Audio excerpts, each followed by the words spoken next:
नीलू। नीलू की कथा उसकी माँ की कथा से इस प्रकार जुड़ी है कि एक के बिना दूसरी अपूर्ण रह जाती। नीलू की माँ लूसी अल्सेशियन थी, हरिणी के समान वेगवती, सांचे में ढली हुई देह, जिस पर काला आभास देने वाले भूरे पीले रोम, बुद्धिमानी का पता देती आंखें, टखनों को छूती पूंछ उसे सामान्य कुत्तों से भिन्न करती थी। उत्तरायण में एक पगडंडी मोटर मार्ग तक जाती थी। उसके अंत में मोटर स्टॉप पर केवल एक ही दुकान थी जहां खाद्य सामग्री प्राप्त हो सकती थी। यह रास्ता शीतकाल में बर्फ से ढक जाता था। दुकान तक पहुंचना संभव न होने के कारण हम सब लूसी के गले में रुपए और सामग्री की सूची के साथ एक बड़ा थैला या चादर बांधकर उसे सामान लेने भेज देते थे। लूसी बर्फ में मार्ग बनाकर सभी रुकावटों को पार कर दुकान तक पहुंच जाती।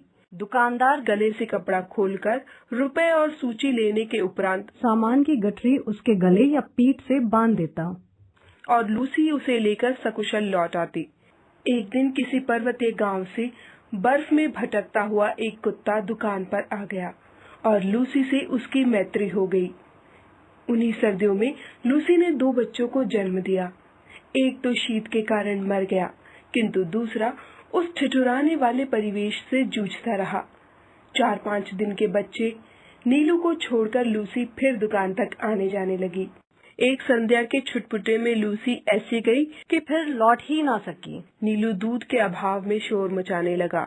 दुग्ध चूर्ण से दूध बनाकर उसे पिलाया जाता और उष्णता के लिए हमने उसे कोमल ऊन और अधबुने स्वेटर की डलिया में रख दिया।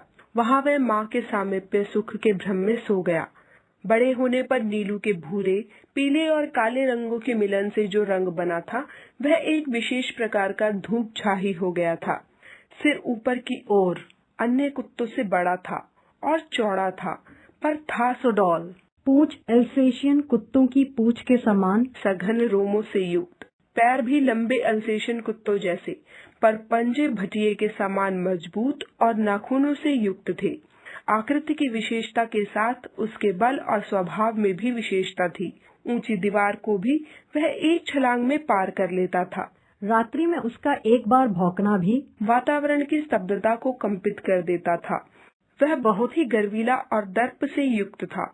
उसके प्रिय भोजन को कोई फेंक कर देता, वह खाने की ओर देखता तक नहीं था। यदि किसी बात पर झिड़क दिया जाता तो उसे बड़ी देर तक मनाना पड़ता। पिछले 12 वर्षों से उसका बैठने का स्थान मेरे घर का बाहरी बरामदा ही रहा, जिसकी ऊपरी सीढ़ी पर पोर्टिको के सामने बैठकर वह प्रत्येक आने जाने वाले का निरीक्षण करता रहता था। किसी परिचित को आया देखकर वह धीरे धीरे भीतर आकर मेरे दरवाजे पर खड़ा हो जाता था। मुझसे आ रही हूँ सुनने के उपरांत वह पुनः बाहर आकर अपने निश्चित स्थान पर जा बैठता था। बाहर या रास्ते में घूमते हुए यदि कोई उससे कह देता, गुरुजी तुम्हें ढूंढ रही थी नीलू, तो वह विद्युत गति से 4 दीवारी कूदकर मेरे कमरे के सामने आकर खड़ा हो जाता। फिर कोई काम नहीं है, जाओ सुनकर ही वहाँ से टलता। मेरे चुप रहने की स्थिति में वह चुपचाप वहीं बिना हिले डुले खड़ा रहता। उसमें हिंसक प्रवृत्ति का कोई चिन्ह नहीं था। 13 वर्ष के जीवन में भी उसे किसी पशु पक्षी पर झपटते या किसी को मारते नहीं देखा गया। मेरे बंगले के रोशनदानों में प्राय गौरैया तिनकों से घोंसला बना लेती थी। पंख निकलते ही पक्षी शावक उड़ने के प्रयास में रोशनदान से नीचे गिरने लगते थे। इन दिनों नीलू उनके सतर्क पहरेदार का कर्तव्य संभाल लेता था। उसके भय से कोई भी कुत्ता बिल्ली उन नादान उड़ने गिरने वालों को हानि पहुंचाने का साहस नहीं कर पाता था। कई बार बहुत छोटे शावक को पुनः घोंसले में रखने के लिए वह उन्हें हौले से मुख में दबाकर मेरे पास ले आता था। मुझे सीढ़ी लगाकर उन्हें घोंसले में रखना पड़ता था। सवेरे वह मेरे साथ घूमता और पक्षियों के कक्ष का निरीक्षण करता। सबके सो जाने पर वह गर्मियों में लॉन पर और सर्दियों में बरामदे में तख्त पर बैठकर पहरेदारी करता। एक रात मेरे खरगोश धरती में बिल खोदते खोदते पड़ोस के दूसरे कंपाउंड में जा निकले। कई खरगोश जंगली बिल्ले द्वारा मार दिए गए। तभी नीलू ने सजग होकर 4 दीवारी के पार देखा और वह कूदकर दूसरी ओर पहुंच गया। बिल्ला तो भाग गया, परंतु खरगोशों को बाहर निकलने से रोकने के लिए वह रात भर ओस से भीगता हुआ सुरंग के द्वार पर खड़ा रहा। यह परोपकार नीलो के लिए महंगा पड़ा, क्योंकि उसे सर्दी लगने से निमोनिया हो गया और कई दिनों तक इंजेक्शन, दवा आदि का कष्ट झेलना पड़ा। एक बार मोटर दुर्घटना में घायल हो मुझे अस्पताल जाना पड़ा।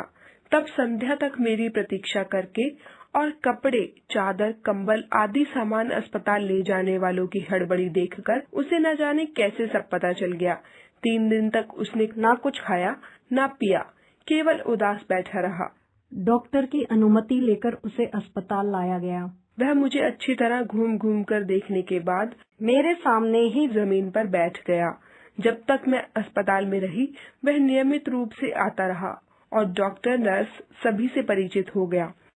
नीलू को 14 वर्षों का जीवन मिला था और जन्म से मृत्यु के क्षण तक वह मेरे पास ही रहा। मेरे पास अनेक जीव जंतु हैं, परंतु जिसके बुरा मान जाने की मुझे चिंता हो, ऐसा अब कोई नहीं रहा।